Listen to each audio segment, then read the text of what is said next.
ওয়ালিদ হাসান লিখেছেন, ইফতার এবং সাহরিতে কতটুকু পরিমাণ খাওয়া সুন্নাহসম্মত? ইফতার হোক, সাহরি হোক, আর অন্য সাধারণ খাবার হোক, সব ক্ষেত্রেই আমাদের প্রিয় নবী সাল্লাল্লাহু আলাইহি সাল্লামের সুন্নাহ হলো পেটের 3 ভাগের 1 ভাগ খাদ্য, 1 ভাগ পানীয় এবং 1 ভাগ খালি রাখা। তাহলে এটি আমাদের জন্য স্বাস্থ্যগত দিক থেকে উপকারী এবং নানা দিক থেকে এটি আমাদের জন্য কল্যাণের। বিধায় সেই বিষয়টি আমাদের মাথায় রেখে খাওয়া উচিত। ইফতার এবং সাহরির জন্য আলাদা কিছু নেই। আমরা অনেকে মনে করি রমজান মাসে খাবারের কোনো হিসাব নেই, ইফতারের খাবারের কোনো হিসাব নেই, এই জন্য আমরা অপরিমিত খাবার অনেকে গ্রহণ করে থাকি, যেটা আমাদের করা উচিত নয়। ফয়সাল আহমেদ আপনি লিখেছেন, এবার খেজুরের দাম অনেক বেশি, খেজুর দিয়ে ইফতার করার কি বিশেষ ফজিলত আছে? সামর্থ্যের অভাবে খেজুর কিনতে না পারলে খেজুরের ফজিলত কীভাবে অর্জন করব? ভাই ফয়সাল আহমদ, খেজুর দিয়ে ইফতার করাটা ফরজ ওয়াজিব লেভেলের তো কোনো বিষয় নয়।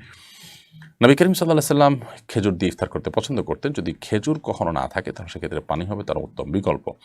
বিধায় খেজুরের দাম খুব বেশি হওয়ার কারণে যদি খেজুর আপনি কিনতে না পারেন, আপনি একটু পানি পান করে আপনার রোজা ভঙ্গ করবেন, অর্থাৎ ইফতার করবেন, এরপর অন্যান্য খাবার আপনি গ্রহণ করবেন। ইনশাআল্লাহ বিদিনিল্লাহ এতে আপনি পরিপূর্ণ সওয়াব পেয়ে যাবেন, আল্লাহ যদি তৌফিক দান করেন।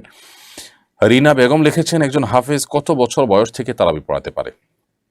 দেখুন, অপ্রাপ্ত বয়স্ক বাচ্চা তারাবি পড়াতে পারে কিনা, হাম্বলি ফিকহ অনুযায়ী, সৌদি আরব উলামা ইকরামের দৃষ্টিভঙ্গি অনুযায়ী অপ্রাপ্তবয়স্ক বাচ্চাও তারাই পড়াতে পারে। সাহাবীদের মধ্যে এরকম একটি ঘটনা ঘটেছে, একজন বাচ্চার পিছনে সাহাবীরা সালাত আদায় করেছেন, সেই জায়গা থেকে ওনারা ফতোয়া দিয়ে থাকেন। যদিও হানাফি ফিকহ অনুযায়ী, হানাফি মাযহাব অনুযায়ী প্রাপ্তবয়স্ক না হলে তার পেছনে ইক্তেদা জায়েজ হবে না। বিধায় প্রাপ্তবয়স্ক বাচ্চা, অর্থাৎ বালেগ হয়েছে, যখন থেকে তার স্বপ্নদোষ শুরু হয়েছে কিংবা কমপক্ষে 15 বছর বয়স হয়েছে, তখন থেকেই সে তারাবি সালাতের ইমামতি অন্যান্য সালাতের মতো করতে পারবে। এমডি আব্দুল্লাহ লিখেছেন, বক্সিং অথবা মিক্সড মার্শাল আর্ট শেখা কি জায়েজ হবে? আত্মরক্ষার উদ্দেশ্যে, শরীর চর্চার উদ্দেশ্যে যদি কেউ এটা শিখতে চায়, কোনো অসুবিধা নেই। এটার মধ্যে এমন কিছু নেই যেটা হারাম। বিধায় আপনি শরীয়ার কোনো সীমানা যদি লঙ্ঘন করতে না হয়, সেরকম বিষয় যদি না থাকে, সো এরকম কোনো কিছু শিখতে বা চর্চা করতে কোনো অসুবিধা নেই।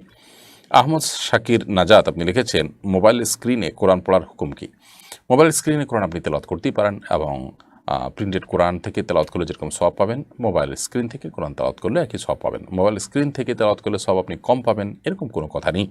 আপনি কোরআন তেলাওয়াত করবেন, সেটা কোথা থেকে দেখে পড়বেন? কাগজ এখন আবিষ্কার হয়েছে, একসময় কাগজ ছিল না, মানুষ চানা থেকে দেখে পড়েছে, চামড়া থেকে দেখে পড়েছে, এখন আমরা মোবাইল স্ক্রিন থেকে যদি দেখে পড়ি একই কথা। মোবাইলে পড়েন, যেখানে পড়েন তেলাওয়াত সওয়াব আপনি পাবেন।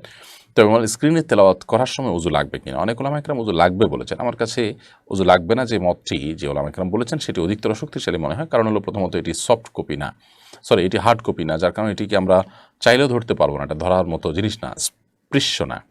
দ্বিতীয়ত, এটার উপরে সেন্সর, তার উপরে আবার গ্লাস থাকে, সব মিলিয়ে সবচেয়ে বড় কথা এটা স্পর্শ করার মতো না। বিধায় এটা ধরলে উযু ভঙ্গ হবে না। ওইটা যদি ধরে তেলাওয়াত করা হয় তাহলে উযু না থাকলেও গুনাহ হবে না। তবে উযু করে তেলাওয়াত করা তো সন্দেহাতীতভাবে উত্তম বলাই বাহুল্য। এমডি